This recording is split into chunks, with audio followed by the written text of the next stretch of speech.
ایک عورت سڑک پر ایک آدمی کے پاس آتی ہے اور کہتی ہے، معاف کیجیے جناب، میں ایک چھوٹا سا سروے کر رہی ہوں، کیا میں آپ سے کچھ سوال کر سکتی ہوں؟ آدمی کہتا ہے، جی بالکل۔ عورت، فرض کریں کہ آپ بس میں بیٹھے ہیں اور ایک خاتون بس میں سوار ہوئی اور اس کے پاس سیٹ دستیاب نہیں، کیا آپ اس کے لیے اپنی سیٹ چھوڑ دیں گے؟ آدمی، نہیں۔ اس عورت نے اپنے پاس موجود پیپر پر نظر دوڑاتے ہوئے بے ادب کے خانے پر ٹک کرتے ہوئے دوسرا سوال کیا۔ عورت، اگر بس میں سوار خاتون حاملہ ہو تو کیا آپ اپنی سیٹ چھوڑ دیں گے؟ آدمی بولا، نہیں۔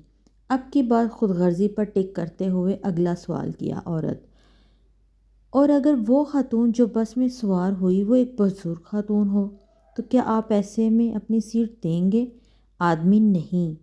عورت غصے سے، تم ایک نہایت خود غرض اور بے حس آدمی ہو جس کو خواتین کا بڑے اور ضعیف افراد کے آداب نہیں سکھائیں گے۔ کہتے ہوئے عورت آگے چلی گئی۔ پاس کھڑا دوسرا آدمی جو یہ بات چیت سن رہا تھا وہ اس سے پہلے بندے سے پوچھتا ہے کہ اس عورت نے اتنی باتیں سنائی، تم نے کوئی جواب کیوں نہیں دیا؟ تو اس آدمی نے جواب دیا، یہ عورت اپنی چھوٹی سوچ اور آدھی معلومات کی بنا پر سروے کر کے لوگوں کا کردار طے کرتی ہے۔ اگر یہ مجھ سے سیٹ نہ چھوڑنے کی وجہ پوچھتی تو میں اسے بتاتا کہ میں ایک بس ڈرائیور ہوں، اس لیے کسی اور کو سیٹ نہیں دے سکتا۔ میری اور آنے والی ویڈیو کو حاصل کرنے کے لیے میرے چینل کو سبسکرائب کریں اور ویڈیو کو لائک اور شیئر کرنا نہ بھولیں۔